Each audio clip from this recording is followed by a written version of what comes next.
টাটকা মাছের স্বাদই আলাদা। এটা শিং মাছ, তাই তো? হ্যাঁ হ্যাঁ, খেতে ভালো লেগেছে না গো? ভালো মানে একদম হেভি স্পেশাল। নমস্কার বন্ধুরা, মালবিকার ন্যাচারাল ব্লকে আরও একটি নতুন পর্বে আপনাদের সবাইকে স্বাগত জানাই। আর একটা আর কি দরকারের জন্য আমাদের গ্রামের ভিতরে এসেছি। তো গোবর লাগবে, কি কারণ কি বৃত্তান্ত আপনারা পুরো ভিডিওটি দেখলেই বুঝতে পারবেন। এখন মোটামুটি এই মুহূর্তে 35 থেকে 40 বস্তা গোবর লাগবে। তো যাদের কাছ থেকে আর কি আমরা দুধ নিই সেই দিদিটার বাড়ি চলে এসেছি। আর এই দেখুন এখানে আর কি অনেক পরিমাণে গোবর আছে, আবার ভিতরেও আছে।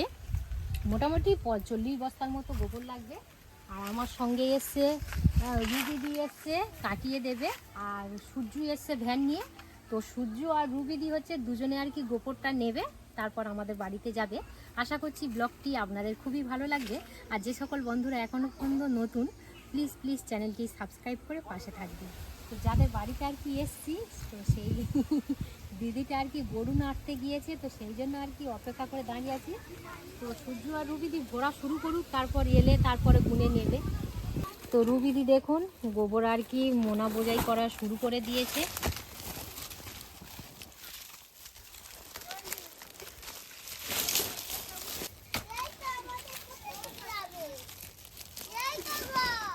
ঘর কি এই সামনে ওইটা, নাকি ওটা তো বিশুর ঘর?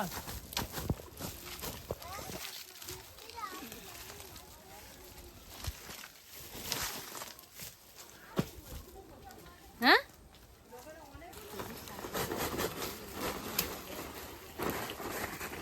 গোবরের বস্তা নিয়ে সূর্য আমাদের বাড়িতে চলে এলো।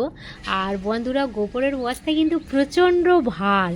দেখতে হয়তো মনে হচ্ছে যে ছোট বস্তা, একার দ্বারা কোনো দিনই এই বস্তাটা নামানো সম্ভব নয়।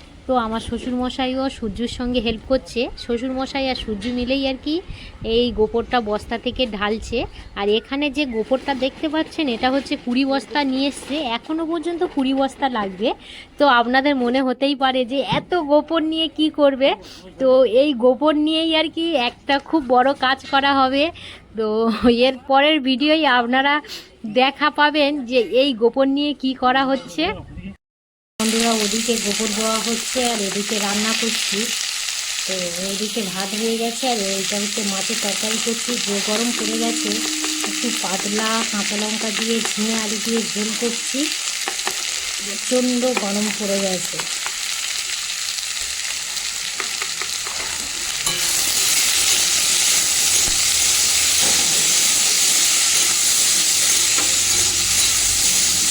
আর গোবরে প্রচণ্ড আর কি ভাত 10-20 বস্তা নিয়ে এসছে।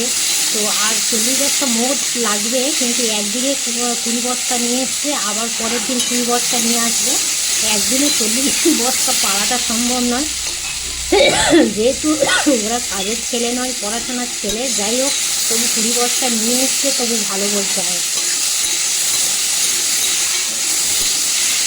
যারা রোজ আর কি কাজ করে তাদের ক্ষেত্রে হলে 40 বস্তা একদিনে আর কি বলতে পারছে। একদম পুরো কাঁচা লঙ্কা দিয়ে পাতলা ঝোল করছি। আর এদিকে ভাত হয়ে গেছে, ফ্যানটা গেলে নেব। ঝোল ফুটে গেছে। তো শিং মাছ ভেজে রেখেছিলাম, দিয়ে দিয়েছি তরকারির মধ্যে। এবারে চাপা দিয়ে একদম হালকা আঁচে কিছুক্ষণ ফুটিয়ে নেব। আর জালটা একদমই স্লো করেই দেব।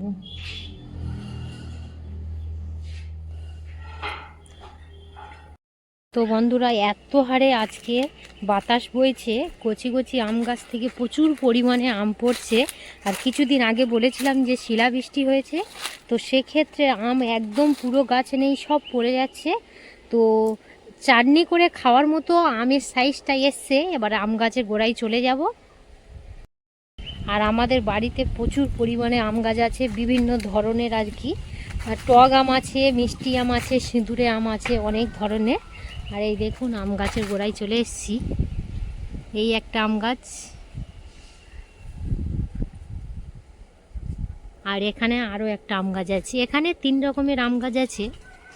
তারপরে তো অন্য সাইডে আরও সব বিভিন্ন ধরনের আছে আম। আর একদমই গাছ নিচু। এবারে গাছের তলায় দেখাবো কত পরিমাণে আম পড়ে আছে। দেখুন, ছোট বড় সব মিলিয়ে মিশিয়েই আছে। এই দেখুন এখানে আম দেখুন, একদম আর কি টাটকা পড়েছে। আটাটা দেখুন। আমি আম গুঁড়োবো বলে একটা বালতিও নিয়ে এসেছি। চারিদিকেই আম পড়ে আছে। সকালবেলা আমার শাশুড়ি মা একবার গুড়িয়ে নিয়ে গেছে, যা একবার গুড়িয়ে নিয়ে গেছে, আমি এই বেলায় এসছি। আর এই দেখুন এই শিল্পর আম, এগুলো কি হবে কাটলে ভিতরে আর কি একটু খারাপ মতো। আর এইগুলো চাটনি করলে সিদ্ধ হতে চায় না, একটু শিলিয়ে যায়। এই হচ্ছে শিল্পর আম। সাইজটা দেখুন কত বড়। এখানে আরও একটা আম পড়ে আছে, একদম সব শিল্পর আম। কি বড় বড় আম সব পড়ে যাচ্ছে। এটা একটা অন্য গাছের আম, এটা এমনি কেটে দেখব। এই দেখুন ভিতরে শিল্পরা, ওই জন্য ঝরে গেছে আর কি। দেখুন আরও ওদিকে কিরম আম বড় বড় পড়ে আছে। কিছু ভালো পড়ছে আর বেশিরভাগ কিন্তু শিল্পরা আম পড়ছে। এটা একদম পুরো নেওয়া যাবে না।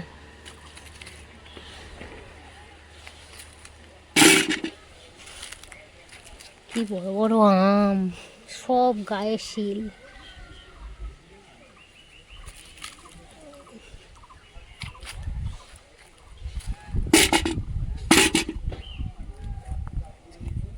বড় ছোট পুরো মিলিয়েই পড়েছে, প্রচুর আম পড়েছে এখানে। এই দেখুন এদিকেও কি ছোট্ট ছোট্ট আম সব ঝরে যাচ্ছে।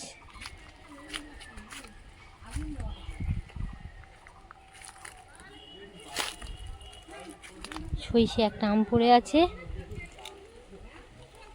ওপারে একটা বড় আম।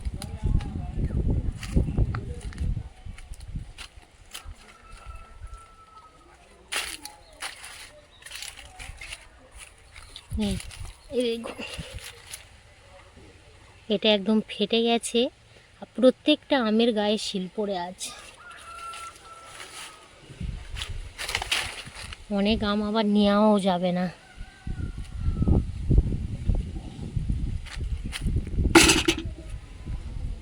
যা আম মোটামুটি পেয়েছি, ওখানে কি বড় আম পড়ে আছে দেখুন পাতার ভিতরে।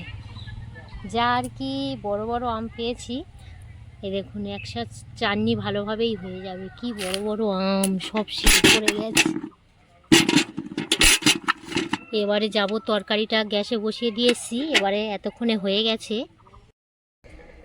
এত চড়া রোদ পড়েছে, তার মধ্যে চারিদিকে কাজ মোটামুটি সব দিকেই সামল দিতে হচ্ছে। এদিকে মাছের তরকারি একদম প্রায় হয়ে এসছে, আলুটা তো সিদ্ধই হয়ে গেছে, মানে তরকারিও একদম পুরো পারফেক্টভাবে হয়ে গেছে।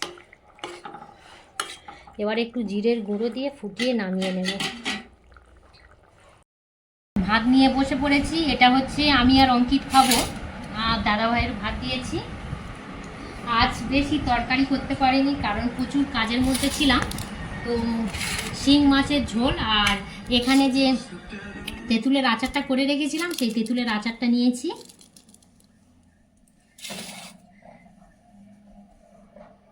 কারেন্টটা এত পরিমাণে যাচ্ছে আর আসছে, অঙ্কিত আবার চলে গেছে। কি ব্যাপার বলদিন বাবু, কি ওরকম করছে? খালি এই গরমের সময় কারেন্ট খালি যাচ্ছে আসছে, যাচ্ছে আসছে।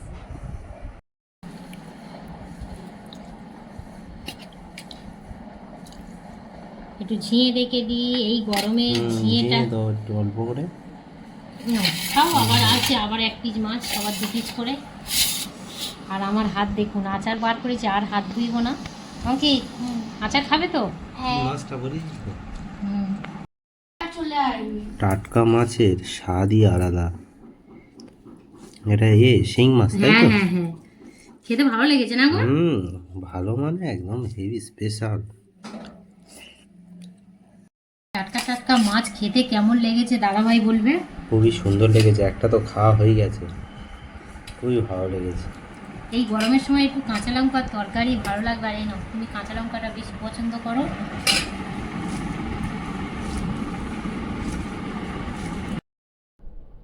সুন্দর এই গরমে শিং মাছের পাতলা ঝোল খেতে লেগেছে বন্ধুরা, কি বলবো। এই গরমে আপনারাও শিং মাছ, মাগুর মাছ, কই মাছ, এই ধরনের মাছ একটু পাতলা করে জিরে বাটা কাঁচা লঙ্কা দিয়ে খাবেন, ঝিঙে দিয়ে, খুবই সুন্দর, শরীরের পক্ষে একদম পুরো মানে কি বলবো, খুব ভালো হবে। পর্বটা আর বেশি দূর বাড়াবো না বন্ধুরা, এখানেই পর্বটা শেষ করলাম। আর যে সকল বন্ধুরা এখনো পর্যন্ত নতুন, যদি ভিডিওটি ভালো লেগে থাকে তাহলে চ্যানেলটি লাইক, শেয়ার, সাবস্ক্রাইব করে পাশে থাকবেন। আবার নতুন একটি পর্বে খুব তাড়াতাড়ি দেখা হচ্ছে, ততক্ষণে আপনারা আপনাদের খেয়াল রাখবেন, ভালো থাকবেন, সুস্থ